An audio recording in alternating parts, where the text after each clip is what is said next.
Hello Bloomington, Mayor Tim Bussey here, and this is your Council Minute reviewing the council meeting from Monday, April 6th.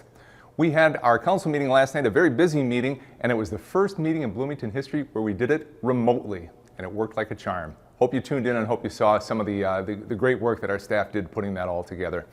Three things that I'd like to talk to you about today. First of all, last night at the meeting, the City Council voted to extend the city's emergency declaration until June 30th. Now, a couple of things about that. I think there's some confusion about the city's emergency declaration as opposed to some of the declarations at the state level. The city's emergency declaration gives staff and the council a little bit more flexibility to maintain the operations of the city in an emergency situation. Good examples are, for example, doing a meeting remotely. If we're not in an emergency, we can't do a meeting remotely.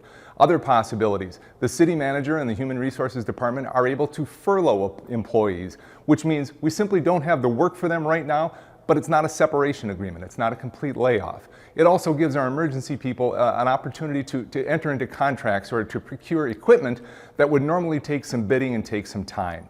It gives a lot more flexibility, and it also gives us the flexibility to end this emergency declaration at any time. If things improve between now and June 30th, we can certainly end it. Do want to be clear though, these state level declarations such as the closure of schools, the closure of bars and restaurants, the stay-at-home recommendations and orders, those are all state level. They're not affected by the city's emergency declaration.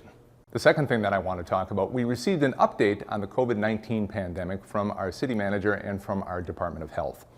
As always, we are basing our decisions here in the city of Bloomington based on recommendations and data from the Minnesota Department of Health and the Centers for Disease Control.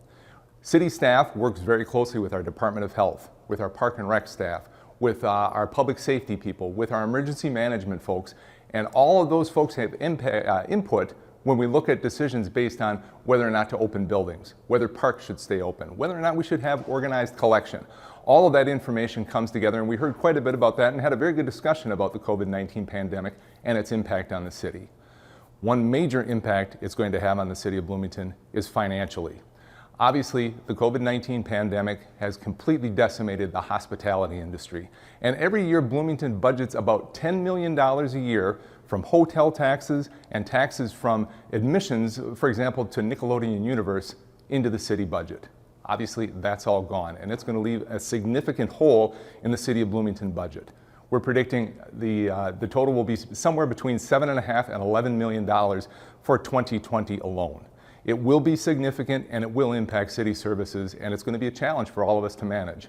One thing I will tell you though, we're not standing around waiting for grass to grow under our feet, wondering what we're going to do next. City staff is already budgeting, already looking at long-term proposals, long-term measures, possibilities about how to work with this.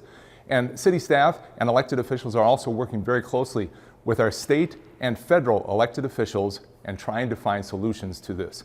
It's going to be a significant issue, but it's one that I'm sure that we're going to work through together. The final thing that I want to talk about today is organized collection.